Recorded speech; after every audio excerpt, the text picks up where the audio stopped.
السلام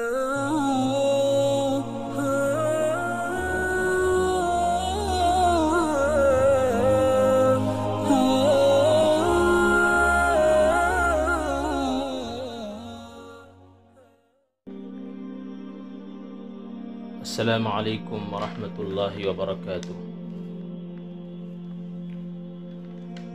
بسم اللہ الرحمن الرحیم۔ الحمد للہ رب العالمین والعاقبۃ للمتقین، والصلاة والسلام علی سید الانبیاء وامام المرسلین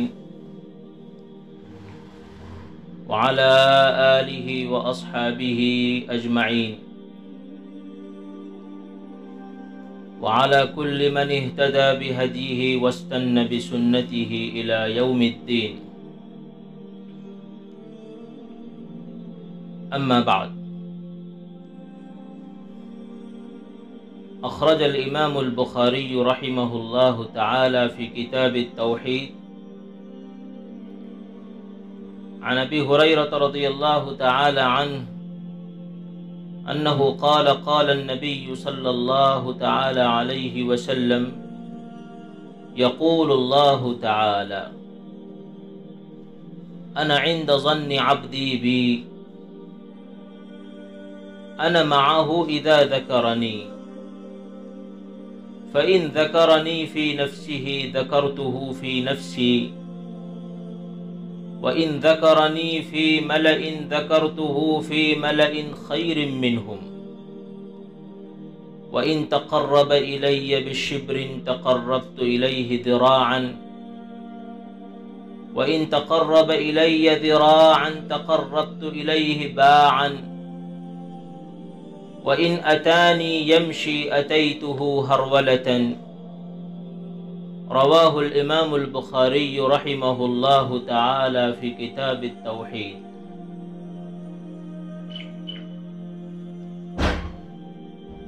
محترم بزرگوں، عزیز مسلمان بھائیوں، نہایت محترم مقتدر ماؤں اور بہنوں،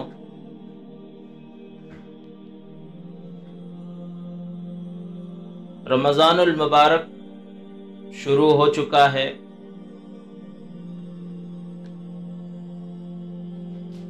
ہم تمام سننے والے حضرات کو رمضان المبارک کی مبارکباد پیش کرتے ہیں۔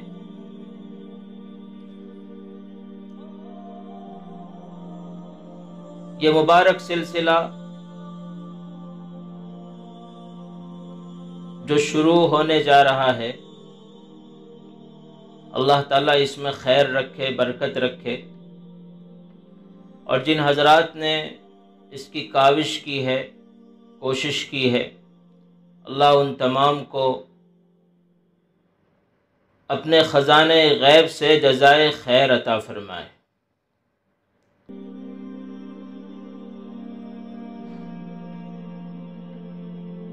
بات کئی دنوں تک چلے گی،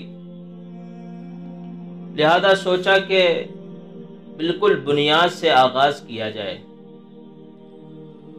بات اس انداز میں پیش کی جائے کہ سننے والے مختلف قسم کے مختلف طبقات کے لوگ ہیں، ان کی سمجھ میں بات آ جائے اور وہ دین کو اور دین کی باتوں کو، اللہ کی کہی ہوئی باتوں کو سمجھنے والے بن جائیں۔ بات شروع کرتے ہیں ایک واقعے سے۔ ایک بادشاہ تھا، وہ اپنے عملے کے ساتھ شکار پر گیا۔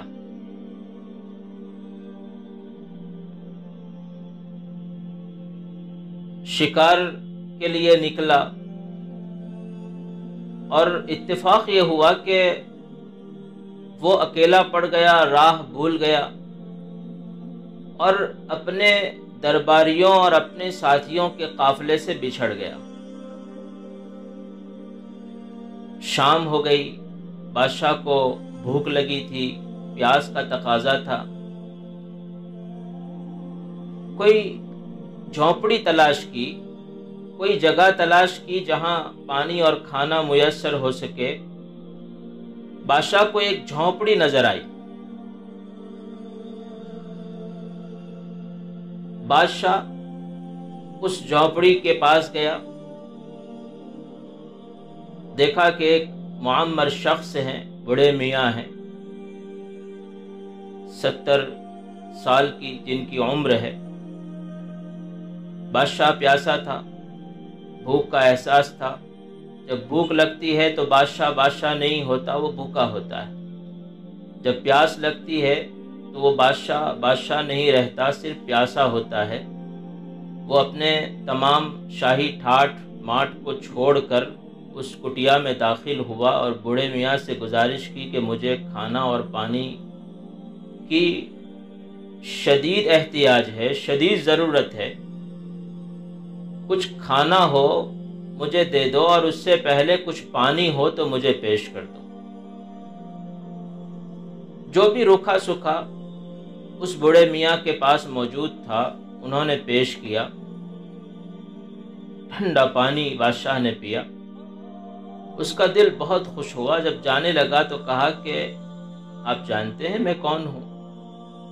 کہا نہیں، میں بادشاہ سلامت ہوں۔ اگر تمہیں وہ کسی بھی وقت کوئی ضرورت پیش آ جائے، کوئی پریشانی ہو، کوئی مجبوری ہو، اور جب کسی چیز کا تقاضا ہو تو میرے پاس ضرور آنا، اور یہ میری انگوٹھی ہے، بطور نشانی اپنے پاس رکھو، تاکہ بادشاہ کے دربار میں حاضر ہونے کے لیے آپ کو کسی قسم کی پریشانی نہ ہو۔ بادشاہ چلا گیا، کئی دن گزر گئے۔ ایک وقت وہ آیا کہ وہ جو بوڑھے میاں تھے باجی، انہیں کچھ ضرورت پیش آئی، کھانا ختم ہو چکا ہوگا، پیسے ختم ہو چکے ہوں گے، کوئی پریشانی اقتصادی معاشی انہیں پیش آئی، تو وہ سوچنے لگے کہ میں کیا کروں۔ سوچتے سوچتے فوراً خیال آیا کہ بادشاہ سلامت کا وعدہ ہے، بادشاہ سلامت پھر کس وقت کام آئیں گے، چلو ان کے یہاں حاضری دیتے ہیں۔ چنانچہ وہ رخت سفر باندھ کر وہاں سے نکلا اور شاہی محل کا قصد کیا۔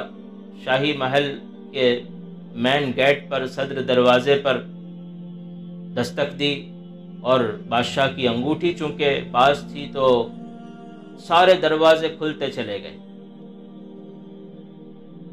سپاہیوں نے راستے میں روکا تو انگوٹھی بتا دی، سپاہیوں نے اجازت دے دی، بلکہ ایک سپاہی ساتھ ہو گیا اور ساتھ لے کر بادشاہ سلامت کا جو خاص کمرہ تھا، جہاں بادشاہ سلامت تنہائی میں اپنے کام کیا کرتے تھے، اس خاص کمرے میں وہ پہنچا، اور جیسے ہی اندر اسے داخل کیا گیا، اس معمر شخص نے منظر یہ دیکھا کہ بادشاہ مصلی بچھائے ہوئے ہے، مصلی پر بیٹھا ہوا ہے، اور اللہ رب العزت کے سامنے ہاتھ پھیلائے ہوئے ہیں اور اللہ رب العزت سے مانگ رہا ہے۔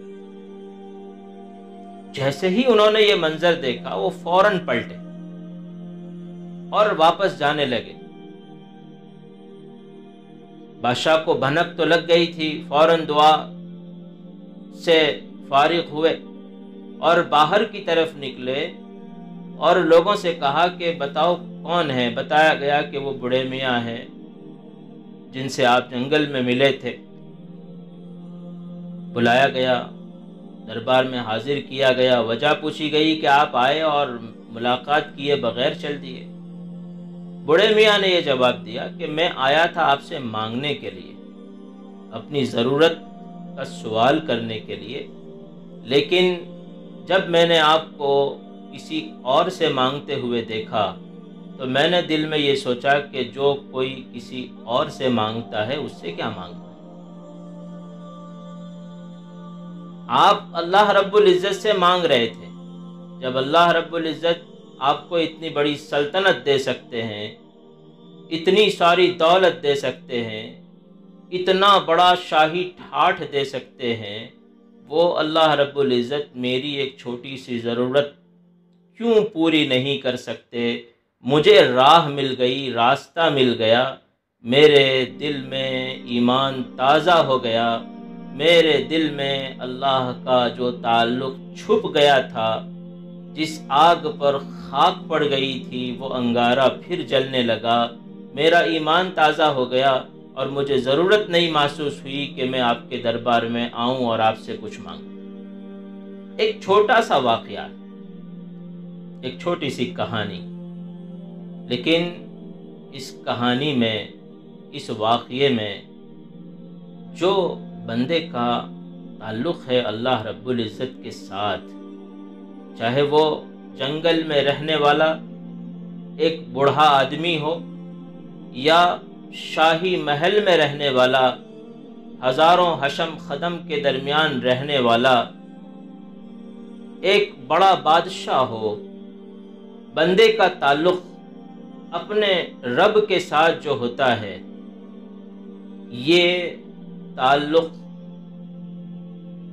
اور اس تعلق کا سائنس، اگر آج کی نئی اصطلاح میں اگر ہم اسے تعبیر کریں، اس تعلق کے سائنس کا نام للہیت ہے، اسی تعلق کے سائنس کا نام روحانیت ہے، اور اسی تعلق کے سائنس کا نام تقویٰ ہے۔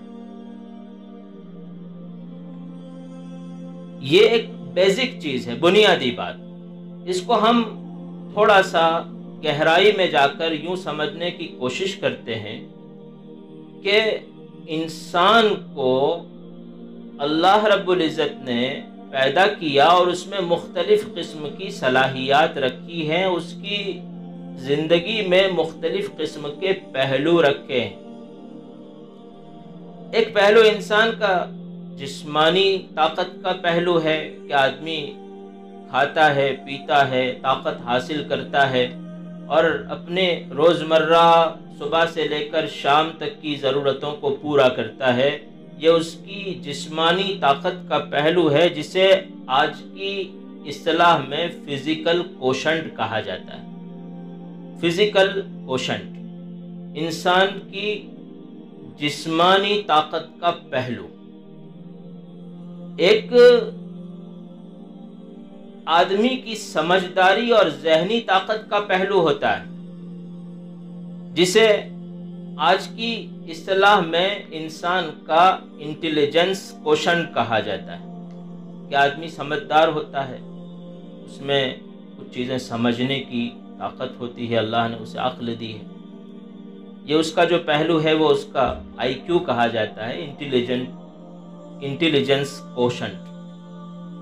اور ایک اس کا پہلو ہے جذبات اور ایموشنز کا، کہ وہ چیزوں کو محسوس کرتا ہے، خوشی محسوس کرتا ہے تو مسکرا دیتا ہے، غم محسوس کرتا ہے تو اس کا دل دکھنے لگتا ہے، چہرے پر غم اور کبیدگی کے آثار ظاہر ہونے لگتے ہیں، آنکھوں میں آنسو آنے لگتے ہیں۔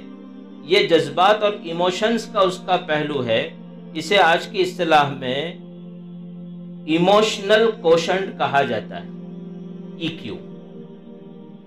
اور ایک پہلو ہے انسان کا، وہ روحانیت اور للہیت کا پہلو ہے۔ یہ وہ انسان کا تعلق ہوتا ہے اپنے رب کے ساتھ، جو اس کے دل میں مخفی ہوتا ہے، پوشیدہ ہوتا ہے، اور ایک کنیکشن ہوتا ہے جو رب کے ساتھ بندے کا قائم ہوتا ہے۔ اس پہلو کا نام آج کی اصطلاح میں اسپریچل کوشنٹ ہے۔ اب اگر ہم ان چار پہلو پر غور کریں کہ جسمانی طاقت کا پہلو، سمجھداری کا پہلو، آدمی کے جذبات اور ایموشنز کا پہلو، یہ تین پہلو ایسے ہیں جو باقی جانوروں میں بھی پائے جاتے ہیں۔ بہت سارے جانور جو انسان سے زیادہ طاقتور ہوتے ہیں، ہاتھی ہے، گھوڑا ہے، گدھا ہے، بیل ہے۔ بہت سارے جانور ایسے ہوتے ہیں جن میں کچھ سوجھ بوجھ ہوتی ہے۔ جو جانور ایسے ہیں جن میں طاقت زیادہ ہوتی ہے، سوجھ بوجھ کم ہوتی ہے، ان کو بار برداری اور مال اٹھانے کے کام میں استعمال کیا جاتا ہے، جیسے بیل ہے، ہاتھی ہے۔ وہ جس میں طاقت کم ہوتی ہے لیکن تھوڑی سوجھ بوجھ ہوتی ہے، اسے آدمی دوسرے کام میں استعمال کرتا ہے، جیسے کتا ہے، کہ اس میں طاقت کم ہے، مال تو نہیں اٹھا سکتا، سامان نہیں اٹھا سکتا، لیکن اپنے اور پرائے کی پہچان اس میں ہوتی ہے۔ لہذا آدمی اپنے گھر کی حفاظت کے لیے، اپنے باغ کی حفاظت کے لیے، اپنے کھیت کی حفاظت کے لیے، نگہبانی کے لیے اسے رکھتا ہے، اور یہ کتا چوکیداری کرتا ہے۔ جذبات اور ایموشنز کا پہلو بھی جانوروں میں ہوتا ہے۔ ہم نے دیکھا جانوروں کو، کتے کو دیکھا ہم نے، جب اسے تکلیف پہنچتی ہے تو وہ چیخنے لگتا ہے۔ کبھی کسی جانور کا بچہ مر جاتا ہے تو اس کی آنکھوں سے آنسو ہم جاری ہوتے ہوئے ہم نے دیکھے ہیں۔ جذبات ان میں بھی ہوتے ہیں، ایموشنز ان میں بھی ہوتے ہیں۔ تو یہ تین چیزیں ایسی ہیں جو انسان میں بھی ہیں اور جانوروں میں بھی ہیں۔ انسان اور جانور دونوں کو جو چیز جدا کرتی ہے، انسان کو اشرف المخلوقات بناتی ہے، انسان کا درجہ ساری مخلوقات میں بلند جو چیز کرتی ہے وہ آخری چیز ہے، اور وہ روحانیت اور للہیت کا پہلو ہے، وہ اسپریچل کوشن کہا جاتا ہے۔ اللہ رب العزت نے قرآن کریم میں انسانوں کی برتری کا جہاں اعلان کیا، وہاں فرمایا وَلَقَدْ كَرَّمْنَا بَنِي آدَمَ وَحَمَلْنَاهُمْ فِي الْبَرِّ وَالْبَحْرِ وَرَزَقْنَاهُمْ مِنَ الطَّيِّبَاتِ وَفَضَّلْنَاهُمْ عَلَى كَثِيرٍ مِّمَّنْ خَلَقْنَا تَفْضِيلًا۔ انسانوں کو اللہ نے اشرف المخلوقات بنایا اور ایک خاص مقام عطا فرمایا۔ معلوم ہوا کہ یہ روحانیت جو ہوتی ہے، جس کا دوسرا نام تقوی ہے، اسی کا دوسرا نام وہ تعلق ہے جو اللہ اور بندے کے درمیان ہوتا ہے، جسے اسپریچل کوشن کہا جاتا ہے۔ یہ ایک اہم پہلو ہے انسانی زندگی کا، اور اس کے لیے سب سے بنیادی چیز ایمان۔ جبکہ جب کوئی انسان ایمان قبول کرتا ہے اور اس کے دل میں ایمان کا چراغ روشن ہوتا ہے، جب وہ اللہ پر اور اس کے رسول پر، اللہ کی نازل کی ہوئی کتابوں پر، اللہ کی بھیجی ہوئی شریعت پر ایمان لاتا ہے، اقرار کرتا ہے، تو اس کا جو روحانی سینس ہے وہ ایکٹیو ہو جاتا ہے۔ اس کا جو روحانی سینس ہے اس کے دل میں وہ ایکٹیو ہو جاتا ہے۔ اب وہ جو روحانی کوشنٹ جو اس کا ہے، اسپریچل کوشنٹ، روحانی اور للہیت کا پہلو، یہ بیدار ہو جاتا ہے ایمان کی وجہ سے۔ اب ضرورت ہے کہ اس پہلو کو اور مضبوط کیا جائے، اس کو اور طاقتور بنایا جائے، اسے اور آگے بڑھایا جائے، اسے اور ڈیولپ کیا جائے۔ لہذا احسان مانیے اس اللہ کا جس نے انسان کو پیدا کیا اور اس کو اشرف المخلوقات بنایا۔ انسان کی کوئی خوبی نہیں تھی کہ اسے اشرف المخلوقات بنایا جائے، اللہ نے بنایا تو وہ بنا ہے، اشرف المخلوقات بنایا۔ پورے یونیورس میں، پوری انسانیت میں، پوری کائنات میں، پورے یونیورس میں کتنی مخلوقات ہیں، ان مخلوقات میں اگر انسان کا تصور کیا جائے تو اس کی کوئی حیثیت نہیں ہوتی۔ اس انسان کو اللہ رب العزت نے اشرف المخلوقات بنایا، کنیکشن عطا کیا اپنا، ایک تعلق عطا کیا، اور مزید احسان یہ فرمایا کہ اس تعلق کو مضبوط کرنے کے لیے عبادتوں کا سلسلہ جاری فرمایا، عبادتوں کا سلسلہ جاری فرمایا۔ ایک غلط فہمی مسلمان کو یہ ہوتی ہے کہ نماز پڑھنا بہت بھاری لگتا ہے، وقت میں نہیں ملتا، روزہ رکھنا بہت شاق گزرتا ہے، مال میں سے زکوٰۃ ادا کرنا بہت شاق گزرتا ہے۔ ہمارے کئی بھائیوں کو اللہ معاف کرے پاک رہنا شاق گزرتا ہے۔ ہم نے اپنے کئی مسلمان بھائیوں کو ایسا دیکھا کہ جب نماز کا وقت آتا ہے اور جب ان سے سفر میں کہا جاتا ہے کہ چلیے ہم نماز پڑھتے ہیں، تو چونکہ پاکی کا اہتمام نہیں ہوتا تو جواب یہ ہوتا ہے کہ نہیں آپ پڑھ لیجئے، میرے کپڑے خراب ہیں۔ مجبوری ہے بعض تو اللہ کی طرف سے معذور ہے اگر کوئی بیمار ہے، لیکن جب استنجے کے لیے آدمی جاتا ہے تو ایک طبقہ مسلمانوں کا وہ ہے جو پاکی کا اہتمام نہیں کرتا اور استنجا نہیں کرتا اور صفائی نہیں کرتا، طہارت کا خیال نہیں رکھتا، جس کی وجہ سے وہ ناپاک رہتا ہے۔ اور پاک رہنا، طہارت، ناپاکی سے چھٹکارا حاصل کرنا بھی ایک عبادت ہے، بلکہ عبادتوں کی جڑ ہے۔ اسی لیے اگر کوئی آدمی ناپاک ہو تو اس کی نماز نہیں ہوتی، اس کا وضو نہیں ہوتا، اس کی نماز نہیں ہوتی۔ لہذا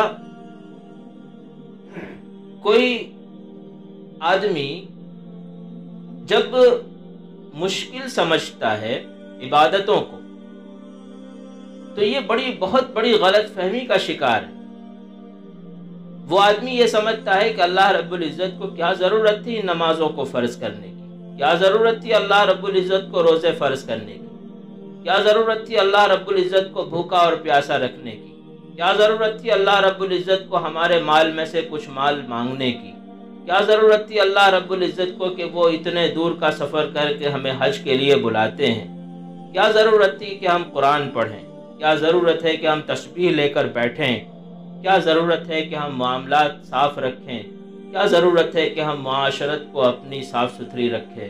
یہ سب دھکوسلے ہیں، یہ سب یعنی بھاری پڑنے والی چیزیں ہیں، یہ سب بندشیں ہیں، یہ سب مسلمان کو باندھنے کی چیزیں ہیں۔ آدمی، ایک مسلمان طبقہ ایسا ہوتا ہے جو سمجھتا ہے کہ یہ اللہ نے باندھ دیا ہے، اللہ نے ہمیں باندھ دیا ہے، ہمیں پریشانی میں مبتلا کر دیا ہے۔ کیا اللہ ہمیں پریشان کرنا چاہتے ہیں؟ یا کیا ہماری عبادت کی وجہ سے اللہ رب العزت کو کوئی نفع ہونے والا ہے، کوئی نقصان ہونے والا؟ نہیں۔ اگر ہم یہ سوچتے ہیں تو بہت غلط سوچتے ہیں۔ یہ مضمون آج میں نے اسی لیے چھیڑا ہے تاکہ ہم اپنی اس سوچ کو درست کر سکیں، اپنے اس فکر کو درست کر سکیں۔ میں آپ حضرات کے سامنے ایک روایت پیش کرنے جا رہا ہوں۔ امام مسلم علیہ الرحمہ نے یہ روایت نقل فرمائی۔ حضرت ابو ذر رضی اللہ تعالیٰ عنہ راوی ہیں، فرماتے ہیں کہ اللہ کے رسول صلی اللہ علیہ وسلم نے ارشاد فرمایا، اور حدیث قدسی ہے کہ اللہ کے رسول صلی اللہ علیہ وسلم ارشاد فرماتے ہیں کہ اللہ رب العزت نے ارشاد فرمایا۔ کیا فرماتے ہیں اللہ تعالیٰ خود اپنے بندوں سے مخاطب ہیں، بات کر رہے ہیں، غور سے سننے کا مقام ہے۔ ایک خالق اپنے مخلوق سے گفتگو کر رہا ہے، ایک اللہ اپنے بندوں سے مخاطب ہو رہا ہے کہ بندو یاد رکھو، اگر تم سارے مل جاؤ اور مجھے نقصان پہنچانا چاہو، مجھے نقصان نہیں پہنچا سکتے۔ اگر تم سارے مل جاؤ اور مجھے نفع پہنچانا چاہو، نفع نہیں پہنچا سکتے۔ اور اگر سارے انسان اور سارے جنات مل جائیں، اول سے لے کر آخر تک،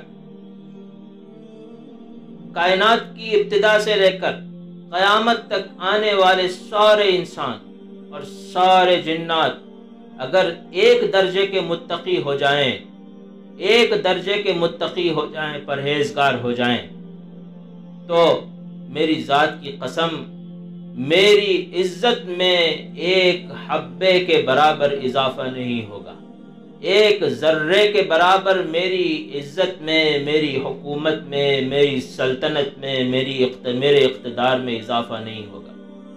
اور یاد رکھو، اگر تم سارے مل جاؤ اور شروع سے لے کر آخر تک، اول سے لے کر آخر تک سارے انسان اور سارے جنات بغاوت کا علم بلند کر دو، گناہوں پر ٹوٹ پڑو اور پہلے درجے کے فاجر، گنہگار اور بگڑے ہوئے بن جاؤ، تو میری عزت کی قسم تم میرا ذرہ برابر نقصان نہیں کر سکتے، میری عزت پر ذرہ برابر پٹا نہیں لگا سکتے، اور میری حکومت، میری سلطنت اور میرے اقتدار کا ذرہ برابر نقصان نہیں کر سکتے۔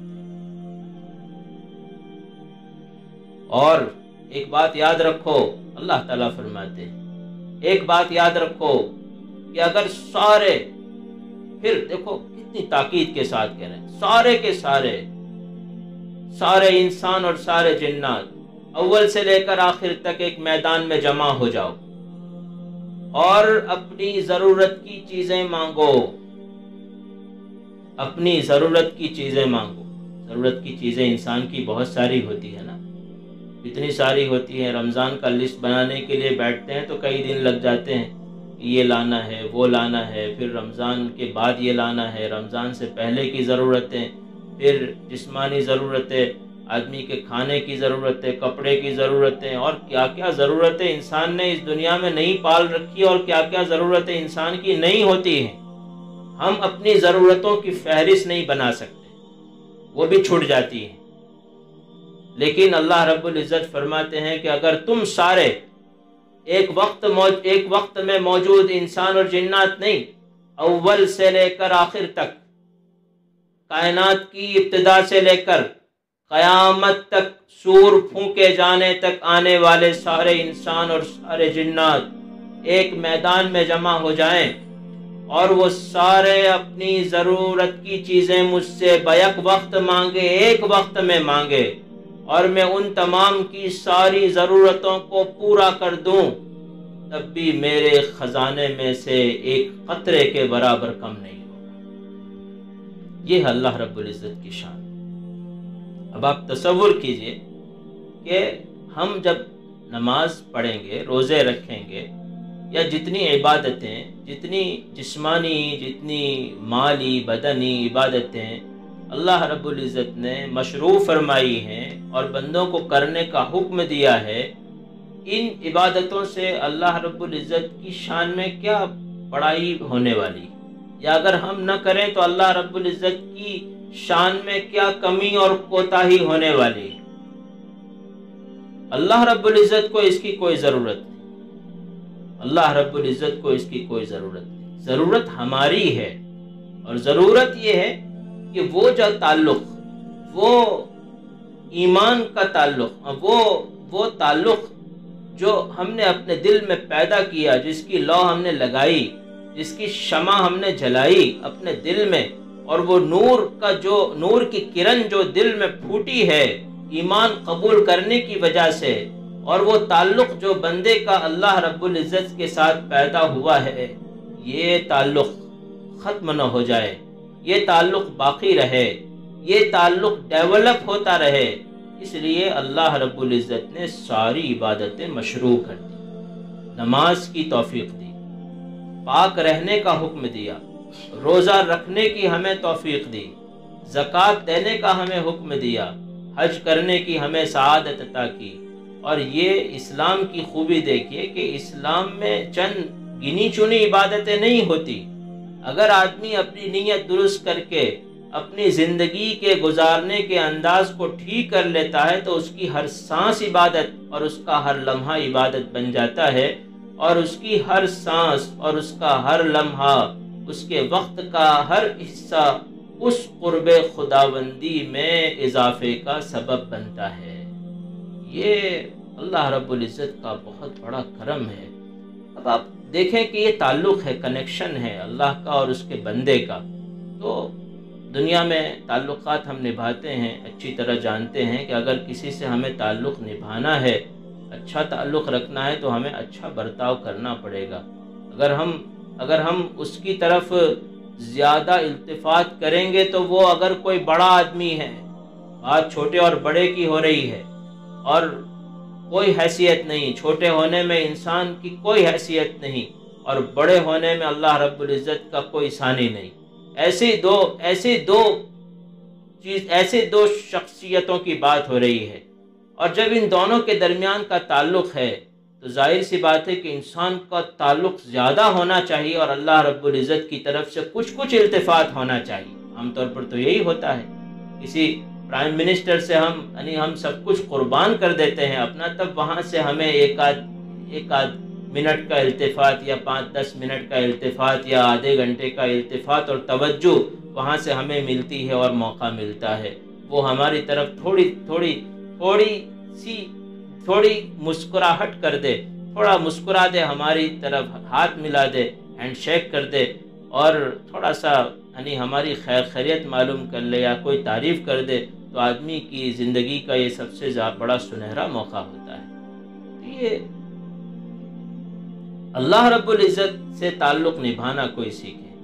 میں نے جو حدیث پاک شروع میں پڑھی، امام بخاری علیہ الرحمہ نے حدیث نقل فرمائی کتاب التوحید میں، حضرت ابو ہریرہ رضی اللہ تعالیٰ عنہ سے حدیث مروی ہے، فرماتے ہیں اللہ کے رسول صلی اللہ علیہ وسلم کہ اللہ تبارک و تعالیٰ فرماتے ہیں، یہ بھی حدیث قدسی ہے، اللہ تعالیٰ فرماتے ہیں انا عند ظن عبدی بی، میں اپنے بندے کے ساتھ ویسا ہی سلوک کرتا ہوں، ویسا ہی معاملہ کرتا ہوں جیسا وہ میرے ساتھ گمان کرتا ہے۔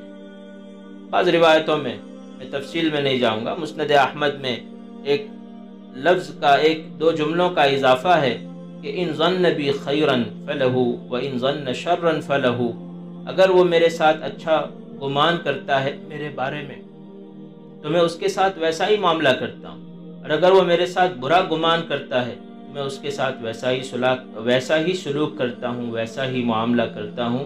اور سنن دارمی میں ایک جملے کا اضافہ ہے، راوی فرماتے ہیں کہ فَلْيَظُنَّ بِي مَا شَاءَ، اللہ بندے کو کہہ رہے ہیں، چیلنج کر کے کہہ رہے ہیں کہ فَلْيَظُنَّ بِي مَا شَاءَ، بندے کو چاہیے کہ وہ میرے ساتھ جیسا گمان کر کے دیکھنا ہو دیکھ لے، میں اس کے ساتھ ویسا ہی برتاؤ کروں۔ اگر اچھا گمان کرتا ہے اللہ کے ساتھ بندہ تو اللہ تعالیٰ اس کے ساتھ اچھا ہی برتاؤ کرتا ہے۔ لہذا جب ہم صبح اپنے کام پر نکلیں، تجارت کے لیے کوئی آدمی نکلتا ہے یا کسی اور بھی مقصد سے، تو آدمی یہ کہے کہ انشاءاللہ آج اللہ میرا اچھا ہی کریں گے، اللہ آج میرے کام میں برکت عطا کریں گے، اللہ تعالیٰ آج میرے سفر کو آسان کر دیں گے، انشاءاللہ اللہ کے ساتھ اچھا گمان کریں تو اللہ تعالیٰ ہمارے ساتھ اچھا معاملہ کریں گے۔ آگے کیا فرماتے ہیں اللہ تعالیٰ، انا معہ اذا ذکرنی، جب بندہ مجھے یاد کرتا ہے تو میں اس کے ساتھ رہتا ہوں، فَإِن ذَكَرَنِي فِي نَفْسِهِ ذَكَرْتُهُ فِي نَفْسِي، اگر بندہ مجھے یاد کرتا ہے تو میں بھی اسے یاد کرتا ہوں۔ کسی پرائم منسٹر سے ہم ملاقات کریں اور وہ ہم سے صرف یہ کہتے ہیں کہ بہت اچھا ہوا آپ آ گئے، میں آپ ہی کو یاد کر رہا تھا، تو ہماری خوشی کی انتہا نہیں رہتی۔ اللہ تعالیٰ ہمیں یاد کرتے ہیں جب ہم اللہ تعالیٰ کو یاد کرتے ہیں۔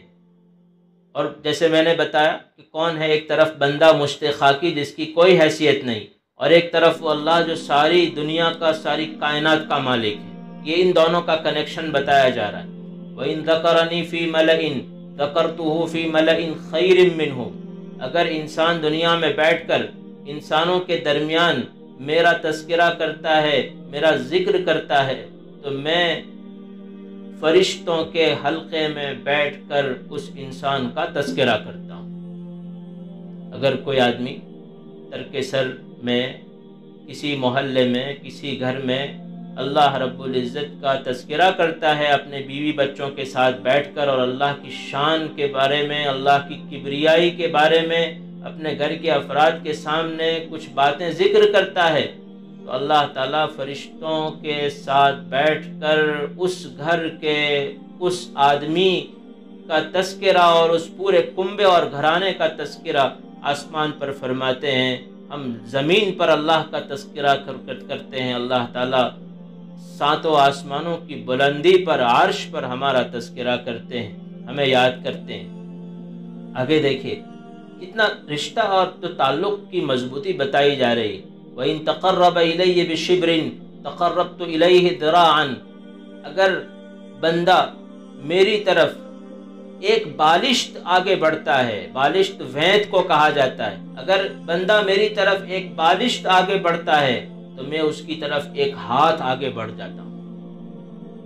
وَإِن تَقَرَّبَ إِلَيَّ ذِرَاعًا تَقَرَّبْتُ إِلَيْهِ بَاعًا، اور اگر بندہ میری طرف ایک ہاتھ آگے بڑھتا ہے، یعنی تھوڑا آگے بڑھنے میں، تعلق بڑھانے میں، تعلق نبھانے میں اور زیادہ قدم بڑھاتا ہے، تقربت الیہ باعا، تو میں اس کی طرف ایک باع آگے بڑھ جاتا ہوں۔ باع کسے کہا جاتا ہے؟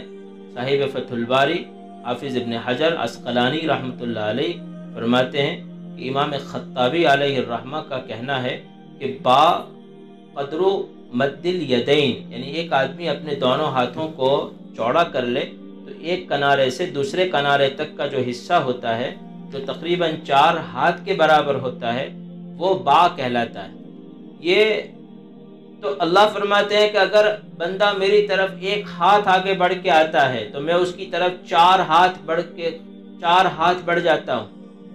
بندہ کچھ تھوڑا آتا ہے تو میں زیادہ آتا ہوں۔ وَإِنْ أَتَانِي يَمْشِي أَتَيْتُهُ هَرْوَلَةً، اور اگر بندہ میرے پاس چل کر آتا ہے تو میں بندے کے پاس دوڑ کر آ جاتا ہوں اور اسے اپنی رحمت میں، اپنی مغفرت میں، اپنی بخشش میں ڈھانپ لیتا ہوں۔ یہ رشتہ ہے بندے کا اپنے رب کے ساتھ، اپنے خالق کے ساتھ، اور یہی رشتہ اصل ہے۔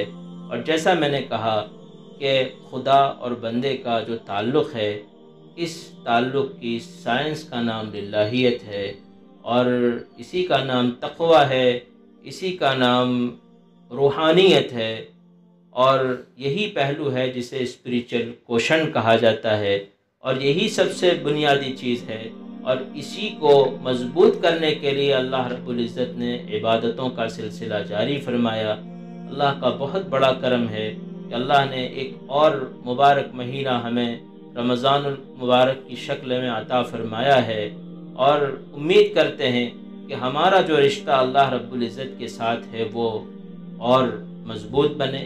اس رشتے پر اگر دھول جم گئی ہے تو ہم اس دھول کو صاف کریں، 2 آنسو بہا دے، اللہ رب العزت اس رشتے کو بہت تازہ اور ہرا بھرا کر دیتے ہیں۔